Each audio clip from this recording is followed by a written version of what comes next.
Welcome to the BumbleKast. I'm your host, Ian Flynn, the Bumble King, and joining me as always is my Bumble co-host, Kyle, JCRB Krause. Hey there. Wow. We got we're both kind of weirdly busy. So we got some weirdness going on for the next couple weeks. Bear with us. We're going to be splitting up the priority Q&A, and there's going to be some minis here and there, and yeah, it's a lot. So just be patient with us as we try and make things work, because we're busy apparently. That's partly because we have broken 4,000 subscribers here on YouTube. Thank you all very much for your support. Wow. And it's that support from folks over at patreon.com/BumbleKast, Ko-fi.com/BumbleKast, and our YouTube members that we have so much additional content that we have to get through. So yeah, we're really being successful here. Thank you guys so much. We're not used to that. Pardon the mess, as we actually have to work now. We're really trying, guys. This is like some things happening that Ian's busy with stuff that doesn't involve BumbleKast, and I'm going to be indisposed for a week, and then things are getting weird. So yeah, just be patient. We'll catch up, we promise, but it's going to be take us a little bit of time, but we'll get there. We'll get there. So in the meantime, though, we're going to get some questions answered. Yeah. Let's go. All right. Well, first, you get a question from me before everybody else. For pity's sake, there's so many other people. I'm that kind of jerk, I'm just going to take everyone else's question. I'm going to take Kyle Jerk CRB. That's right. Thank you. Finally, somebody figures out what the J stands for. All right. You previously said that Sonic generally spares Eggman, but there are certain instances in the games that could be viewed as contradictory to that. For example, in Sonic 1, Sonic can smack the Eggmobile as he flees from Final Zone. Then he stands and watches it go down, exploding. In the bad ending of Sonic CD, he flings a rock at Eggman's Eggmobile, making it explode. In Sonic Unleashed, he destroys the Eggmobile before Eggman can escape and chucks him toward lava. In Lost World, Sonic ruins Eggman's jetpack and carelessly watches as he falls off Lost X. There are a few other examples of him leaving Eggman for dead as well. Does Sonic actually have any regard for Eggman's life, or the life of any of his other enemies? There's also Sonic 1 where he doesn't hit the Eggmobile and watches it fly away. There's also the good ending in Sonic CD where Eggman just doesn't show up. He lets Eggman go in Adventure 1, Adventure 2, and Heroes, and there's more examples, I'm sure. Oh, yeah. Point is, the Sonic series has had multiple directors, multiple producers, multiple corporate strategies, differing views depending on which side of the ocean you're on, and has chased multiple trends in media and pop culture for the past 30 years. You cannot look at it as a single entity and say it is always consistent start to finish. No. I'm not saying that any of those examples you cited are wrong, but they are all exceptions that prove the rule, and that rule is that there's always exceptions. So right now, that's Sonic's characterization, and that's how it's being treated, and here we go. That's the best I got for you. Alrighty. Well, I will not waste any more time with my questions. Here's one from Alphamon or Yukin to start us off for real. If it was possible for you to bring Tiara Bubowski from the canceled Sonic Extreme game out of obscurity and into the IDW series, how would you do so, and how would you handle her character? We actually looked into that post-reboot, and there seemed to be an ownership or a potential ownership thing, which torpedoed that entirely. So we had to switch gears, but I don't know. There's a lot of unused material kind of floating around Tiara, and I feel like it would be worthwhile to try to resurrect that with her, because Tiara by herself, she's a non-entity. She has a lot of interesting ideas around her, but none of them were actually realized. It isn't like there's a fully conceptualized thing that we could pick up and move. There's different incarnations of Tiara. She has different movesets. She has different powers. Her father sometimes exists, sometimes doesn't, depending on which treatment you're looking at. It's kind of like honey, but at least honey is distilled into something contextual. She's a fighter. you can read a little bit into the move sets and her characterization as a fighter. Plus, Tiara doesn't even have that much. Plus, there's another character to look at in the case of Candy with Honey. Yeah. From Fighting Vipers. Which is both a detriment and a positive for her. But right. I don't know. Tiara, I kind of want to, just because, you know me. I like to mine the minutia. But she would need so much work put into her that it would basically be a new character, in which case, why not make a new character? This is one of the few things you haven't brought over in some way, shape, or form at some point. And I don't think I can, because, again, there might be some ownership malarkey. Yeah, probably. There's probably some weirdness about that. And Sega probably has zero interest in even acknowledging that game. Probably. At this point. On the one hand, I say, if you put that much effort in, you might as well make a new character. And the other part of me is going, yeah, and it would be really cool if it's the obscure part, because, that's an extra bit of spice. Sure, why not go that extra mile, you fool? I mean, how surface level was Breezy's character from Adventures of, and you still brought her over for the post-reboot Archie stuff and really breathed new life into her, gave her completely different context. So, I don't really... I'm not saying, if Sega were to say, hey, we're going to mine this, it'd be like, yeah, buddy, let's go. But I'm not like chomping at the bit to navigate those waters just for the sake of resurrection. Right. All right, we got a question from Andrew D. To what extent did the Zetti control the metal virus? It seemed that the defeated ones might have succumbed to it, but Zavok was able to pick up Zombots without any issues. Was it only because of the Chaos Emerald that each one had? Yeah, the Chaos Emeralds gave them their flashy powers from Lost World. The electromagnetic control that they had allowed them to issue commands to the infected. Zaman was able to pick them up and fling them because he fully tapped into the Chaos Emerald and had like full EMP shielding on his body. He was going, final boss mode. Screw the rules. He has 60 feet on him. Was it Zalmam? Because question says Zavok, but I don't know if... Did I say Zalmam? I meant Zavok. Oh, okay. Zalmam. Here's a question from Anonymous. You and others have inspired me to get back into writing more, and I even now do my own original works and fan comics, but I don't really have the artistic skills. My friends have been doing the art for me, and they do really amazing work in bringing my writings to life, and sometimes I feel their work carries the comic more than my writing. However, even though I do get good feedback overall and praise, I can't help but feel a strong sense of imposter syndrome. Some friends praise the writing directly, and even though I know I have more room to learn and grow, I just can't help but feel my writing just isn't good. Is this feeling of imposter syndrome normal? And am I just overly anxious and paranoid? No, you're completely legitimate. And I mean that in multiple ways. You are being overly anxious and paranoid, yes. But it is good to be aware of your limitations and where you have room to grow. And it's very good to be aware that comics are more often than not a collaborative process, and that you don't take your friends and their skills for granted.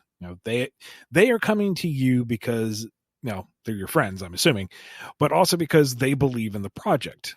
They enjoy working with your material, I would hope. I mean, if they're just doing it out of pity, well, they're very good friends, but that's neither here nor there. That's not really helping your imposter syndrome, is it? No. This is not helping, Ian. And I'm right there with you, to be perfectly honest. I know that feel. So you're going to have to learn to accept compliments, and that is exceedingly hard. There are people who legit enjoy what you have written and can see it for what it is. And you need to learn how to say thank you and accept that warm, fuzzy feeling and believe in it. Now, maybe there are some folks who conflate the art with the writing, and that the artist elevated it. that's fine too, because you know where it comes from. But also keep in mind that your writing is the foundation of that art. You did contribute to it. It is part of your work. You did succeed. It doesn't have to be a perfect division of recognition.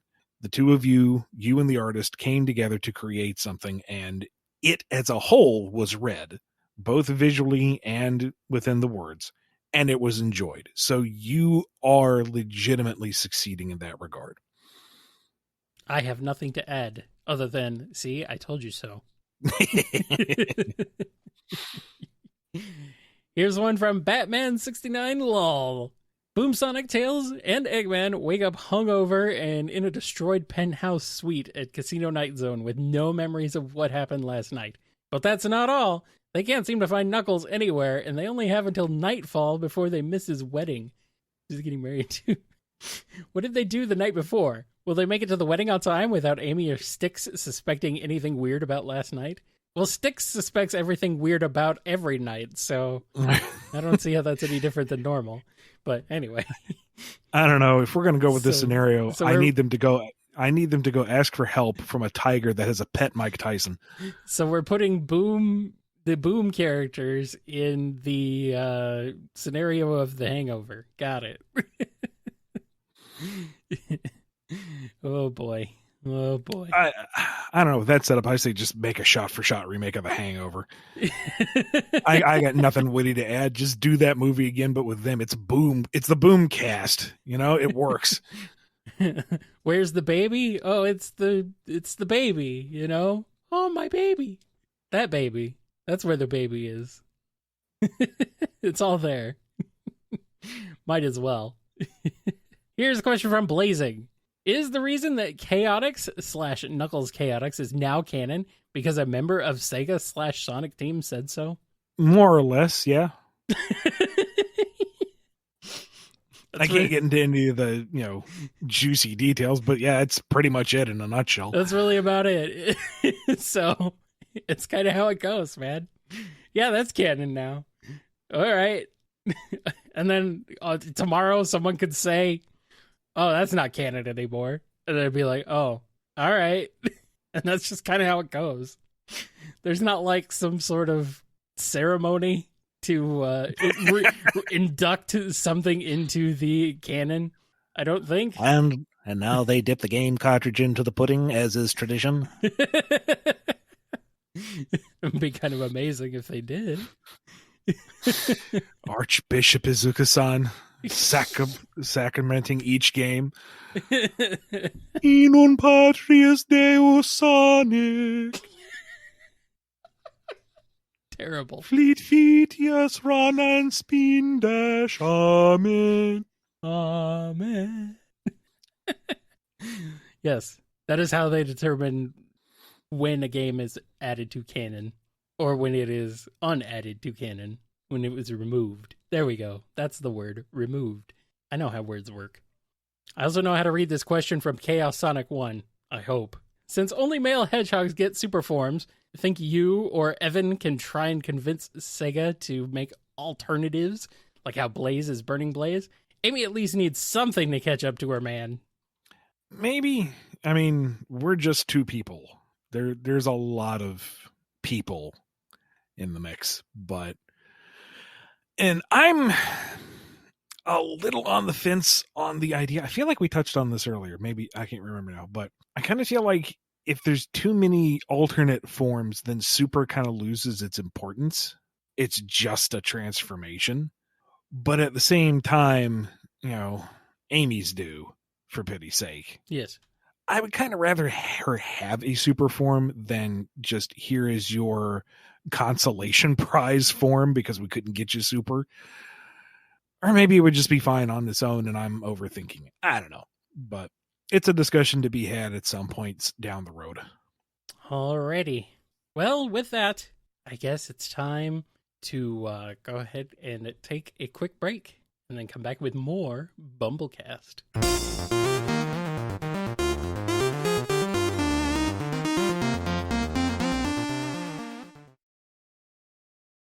We're back, and here's a question from Dove. Have either of you read the Discworld series of books? If not, you should. If you have, which are your favorites? I'm in the middle of rereading the City Watch books, and Pratchett just remains a great inspiration. I'd love to hear your feelings on the books if you have read them. It's on the list. The very long list.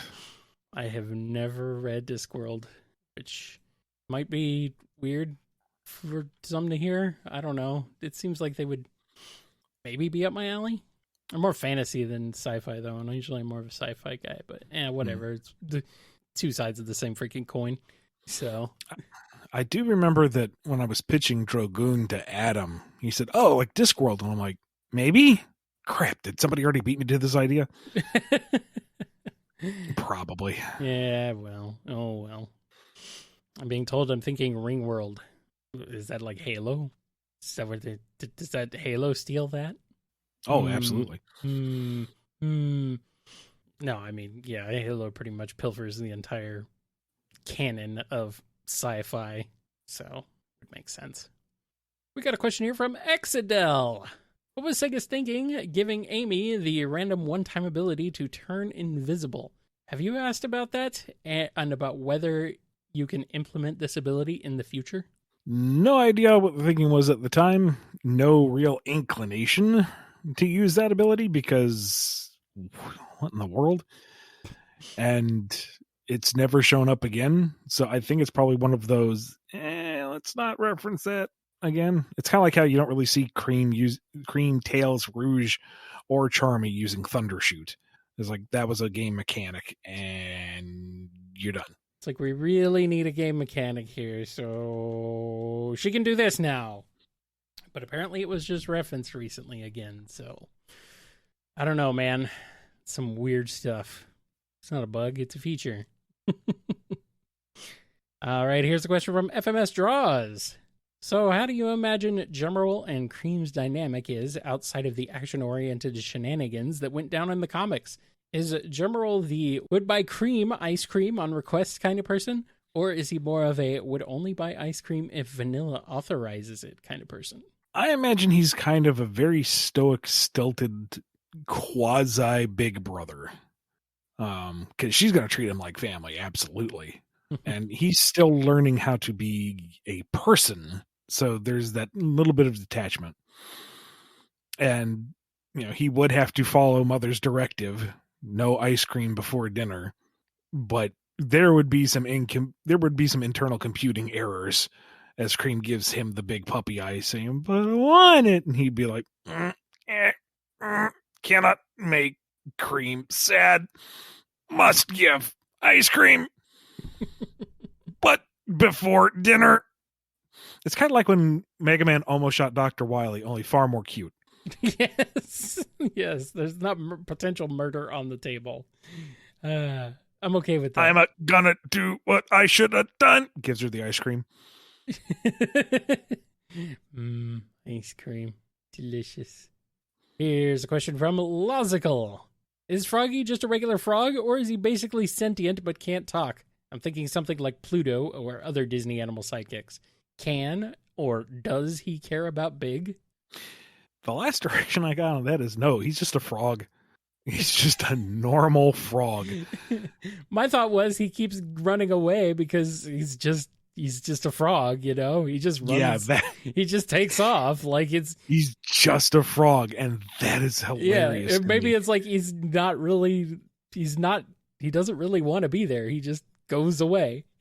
Well, he doesn't really want anything. He's a frog. Well, I mean, he wants flies, but he's not like base level. He's not like an affectionate pet for he's Big. He's just there. He's just there. And now I'm getting questions of, is it even the same frog? Like, does he actually find the same frog? Oh, absolutely. Okay. Big is an accomplished fisherman. He's got a keen eye for detail. He would know the difference. Would he really? Are you sure? Absolutely. Because he didn't seem to really notice the tail, did he? Yeah, he did. I mean, he did, but he I don't know. There was something weird about that. Well, he didn't really question it too hard. It's like, hey, you got a tail there, buddy. Yeah, I mean, Good job. Just kind of rolls with it.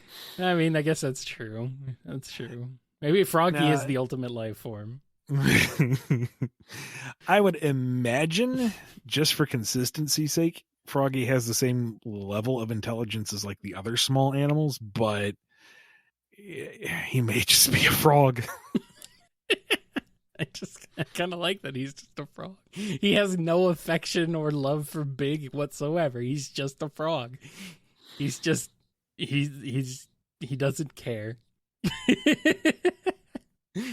That makes it even funnier. Here's a question from Miles Per Hour Davis. Sonic likes rings, so what about if he ended up on a Halo ring? How would he deal with the different Covenant units, and how would Master Chief react? Would he see Sonic as another blue alien to put holes into, or as his Marine Corps buddy? Running and gunning sounds like a cool nickname. It does. I don't know, in whatever scenario that Sonic's trying to take a ring back from the Covenant, he'd be all right. And he's used to dodging laser fire. I mean, this like, there's really no reason why this wouldn't work.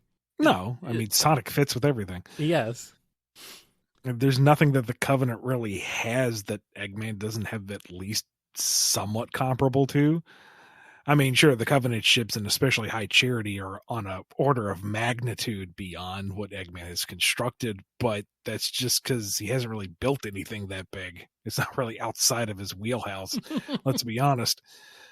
I mean, maybe anyone with, rechargeable shields can last a bit longer, so Sonic's not going to take out an elite in a single hit, but he ain't going to have too much trouble with those guys. He'll be fine.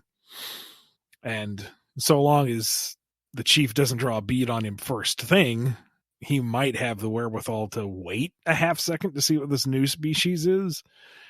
And if not, Cortana might actually kind of lock up his trigger finger for a half second and say, wait, let's see what it does. Oh, wait, it's on our side. I mean, yeah, this just, honestly, I think it could work really well, actually. Like, I really don't think Master Chief would be, like, completely off-put by Sonic. He'd just be like, yep. Now I'm imagining a grunt completely unloading a clip out of a needler as Sonic zips by, and then Sonic comes back and hands the needles to him. You drop these. Boom, he's gone again. I mean, Master Chief seems like the kind of guy who's just, like, kind of rolls with it. He's like, yeah, whatever. Mm-hmm. Yeah. All right. Funky blue alien hedgehog-like creature that moves really fast. Sure. That's fine. Whatever. Lord Hood, I've made another first contact. Yep. He really knows how to make chili dogs. Yeah. Here's a question from Nondul. Did Sega give you a note saying Big was physically the strongest Sonic character? Or did you just do it and they never objected? Did they remark on that in any way? I haven't received an official note, but we haven't really pushed the envelope on that either. Like, you don't really see Big moving mountains or rearranging planets or, one-shotting the Death Egg robot. It's just kind of an understood gag. No, it's not an understood gag, Ian. It's just the understood reality. It's not a gag. Sorry, I need to go back to my Sonic church. Big is the strongest, unatria patre. Froggy is just a frog, amen. We really don't need the Church of Sonic. We really don't.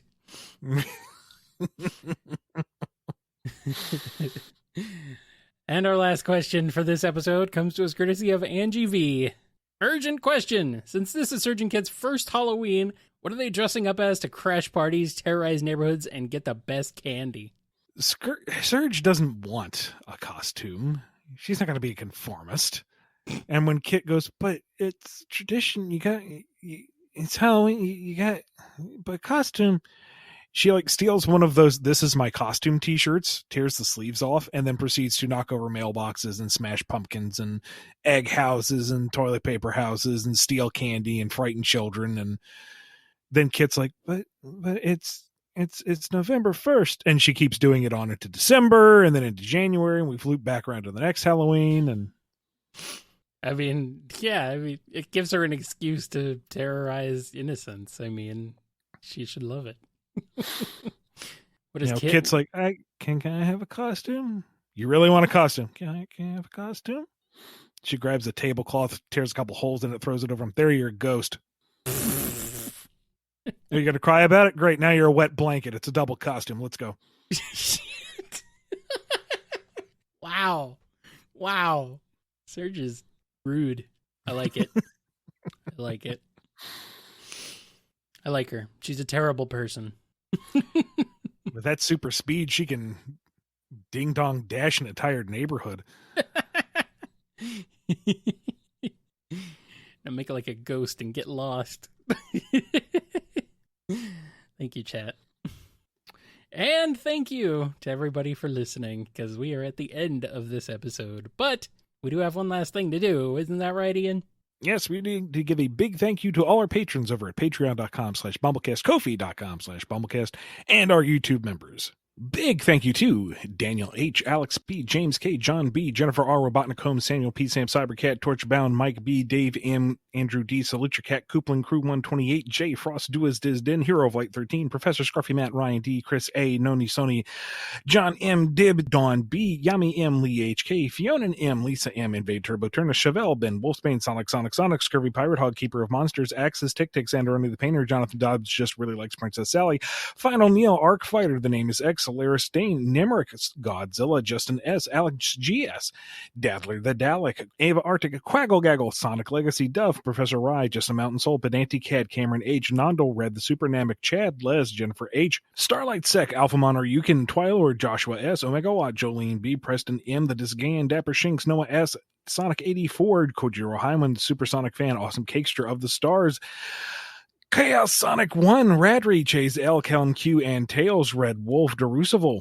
Maddie H, KJB, Wild 48, T Ranger, In Zephyr, Miles the Prower, Navarre, Exidel, Agent Kaz, The Marble Gardener, Mox, Owen BD, For Sonic Fan, Vlad, Rhythm Raccoon, Miggy Sawdust, Big Dan 20, Ty Cyan, Puppy the Scholar, Curly Quills, Triforce Riku, Classic Sonic, Chaos Shadow, Oz Jam, Shimmy M, Michael P, Angela V, Delta God 77, Fang the Werehog, Nova Poly Duo, Smiley 21, The Flower Garden, Sammy S, Sterling Sonic, Caswell, Mr. Bird, The Giant Murdering Bird, Jube Conga, Shakira Law, Rocket Man, Windskull, Dalontai, Sky the Desu, Supernova Independence, Superior Pizza, Sonic Page, Lacey M, Unlikely Veronica, Thickoff, Phi, They Made a Vow Their Mother Will Be Found, Tetsu Knife, Omega Man 21, Crowbo, Sonic Mania 2099, Hadronis, Nils, Noob 600, El Technopata, FMS Draws, Logical, True Digi, Cooking Hunter 78, Verdragon 5, Yoshi Milkman, Zay Cartoonist, Buttered Noodles, Miles Prower D, Frost the Hobbadon, Danny the Light, Ryoko Shion, Metamode, Wheels 282, Hedgehog, and Jamal S. Well, dang. Look at all those names. Well, listen to them all, because you can't really look at them unless you're Ian, who's looking at the big list. But other than that, enjoy, bask in the glory of your name being read, or hearing someone else's name being read to you. Enjoy. I don't know where this is going, but yeah. Let's get out of here. Be good to yourselves, be good to each other, and we will see you next time on the BumbleKast. All right. Fine. Get out of here. Leave. Just go. Scruffy Matt, if you can make it past security, up all those stairs, and past my padlock, you can have my towels. Who knows where they've been? I have never guaranteed the state of the towels when you acquire them. Mm-hmm. Yeah, I know. You've been listening to the BumbleKast, a co-production of Bumble King Comics and the KNGI Network. Original theme music composed by Ken Coda Snyder. Remixed intro by T-Lopes. Find out more information, along with podcast feeder links, MP3 downloads, and more at bumbleking.com and kngi.org.